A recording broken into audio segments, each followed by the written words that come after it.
Alright guys, so today we're starting a little bit of a mini-series where we're going to do a leveling spec overview for every single class in the game. Now the Warlock is what we're going to be starting with today. It's the class that needs the video the most, to be honest. There's more leveling specs for the Warlock than there is ways to disappoint a woman. I mean, seriously, there's so many different ways that you can level a Warlock, whether you're doing dungeons, soloing, or a little bit of both. Now, when you're leveling a Warlock, one thing to consider is what situation are you in, okay? So first scenario, are you in really bad gear because you didn't play your Warlock in vanilla and you're Billy no mates and you're just leveling by doing quests and the occasional dungeon? Or are you decked out in tier 3 gear, Nax gear, and you're in an ultra sweaty guild group that's going to be pulling like 20 packs all at once? Because that will determine which spec is going to be the most optimal. So we're going to begin with the crap geared solo leveling spec. In this scenario, you can't kill mobs easily with a Curse of Agony and Corruption. You need a little bit of a juice on the top to actually kill mobs, and you're probably only going to be pulling 2 to 3 mobs at once, and that is why you need Unstable Affliction to secure the kill. You get Unstable Affliction, Curse of Agony, Corruption, and Siphon Life on a mob, it's definitely going to die. You'd have to be very bad geared for the mob to not eventually die. And you're going to spread those dots on a few mobs, have your pet attack in one, and yeah, Bob's your uncle. You're probably going to pull, like I said, 2 to 3 mobs, and you're going to use Fell Concentration to get your health back up, but you can also use Dark Pact to get your mana up. It's this kind of build when you've got barely any gear.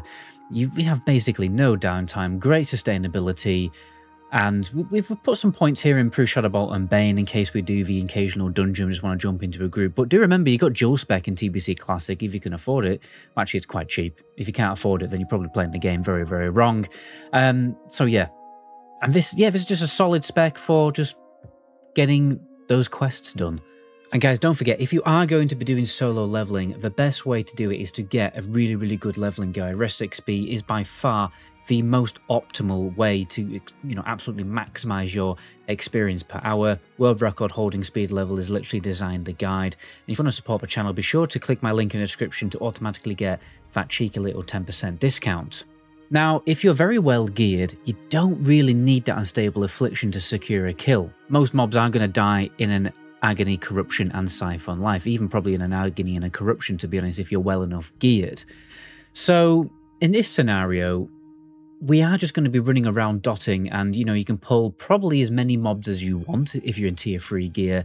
And what we're actually going to do is probably sacrifice the Void Walker. It's probably going to be best, just to keep your health topped up, and you will find that you're basically just some absolute immortal god, okay? You're also going to use a bit of an improved Drain Soul to get your mana back, and put some points into Grim Reach, level 61, 62, just for the convenience of being able to pull mobs even sooner. Remember guys, you don't have to be dictated by what I'm suggesting. There's always so many options when it comes to Warlock talents, like, oh, you can pick this over that. Let me know in the comment section what you guys prefer, but this is what I prefer because, because of Soul Siphon, you heal a lot back. I'm going to presume that you've also kept, and you should have kept, 3 pieces of tier 1 to improve the effectiveness of Drain Life, which is also a nice added bonus. And yeah, you can also get Nightfall for those instant Shadowbolt procs if you want. Some people will also spec for Curse of Exhaustion when you want to actually solo actual dungeons. Yes, you can actually do that if you're a skilled enough Warlock in TBC in Slave Pens, and it's very good XP per hour, and you can do that all the way up until, I'm pretty sure you can do it all the way up until level 70. It's what a lot of world first runners will probably likely be doing, is what they did last time anyway. Now the next spec is probably one of my favourite specs, because I've always loved playing Demonology. I think Warlock, Warlock is a class where you should always have your demon out, and unfortunately you have to wait until Wrath of Lich King really to get your demon out properly, because in a raiding environment you're always sacrificing your demon, which is a shame. So in this scenario, okay, this is for more casual groups, when you're only going to be pulling 1 pack, maybe 2 packs at a time, and you're very badly geared. Okay, the reason for that is the Felguard is just great at cleaving mobs in those small cleave, scenarios, where Rain of Fire, and Rain of Fire is crap as it is anyway. Rain of Fire only really does decent damage, obviously, when you're pulling really big pulls. And we also have, things like Master Demonologist increase our damage, and we've also got Demonic Knowledge, which is going to give us a little bit more spell power.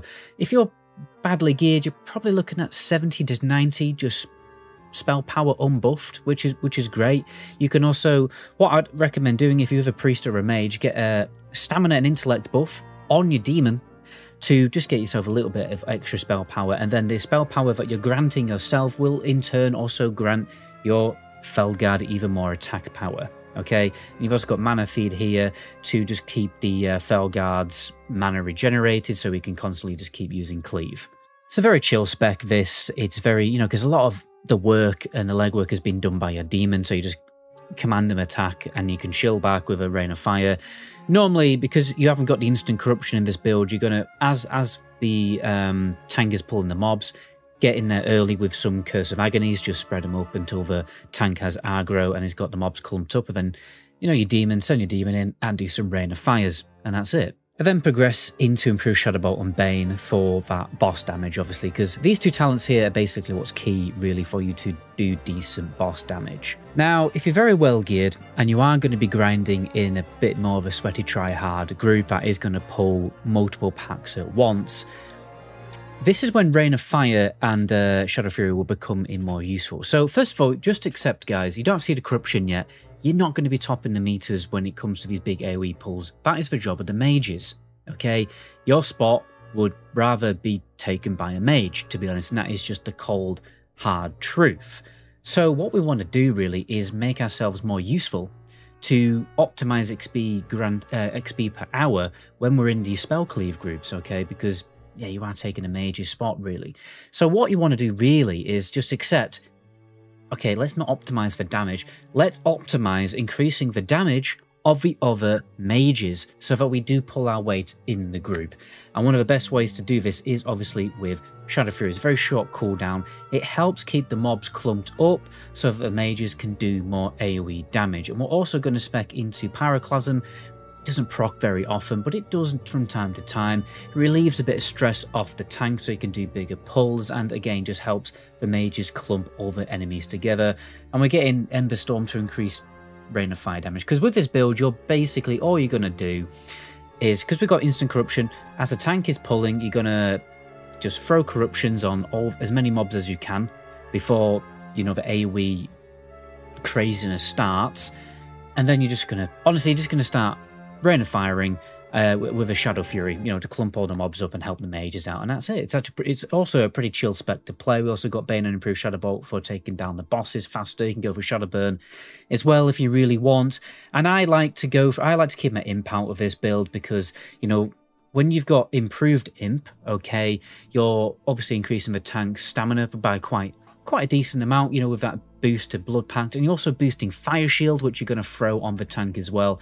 So again, this spec is all about just increasing the effectiveness of the entire group rather than being selfish and optimizing your own DPS slightly, because obviously you probably would increase your own DPS slightly by going Demonic Sacrifice and Ember Storm, but I think this setup is way more useful, way more beneficial for, you know, massive AoE cleave grinding and all that kind of craziness. And then the last spec to mention, guys, is a spec basically more optimized for a PvP heavy server where you do want to be competent at PvP and be able to hold your own and survive those kind of skirmishes, because combining Soul Link and Siphon Life is very, very strong, particularly and then combining with, you know, the typical Drain tank talents. And then from here, you know, you get improved Drain Soul for that extra efficiency, because again, this is also a great leveling spec too. Remember that Shadow Embrace, 1 point Shadow Embrace counts as an extra Affliction debuff that will boost your Soul Siphon talent by that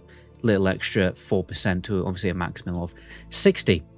But anyway, that's really all I can recommend for leveling when it comes to the Warlock, guys. My name is MetaGoblin. To the next video, ciao.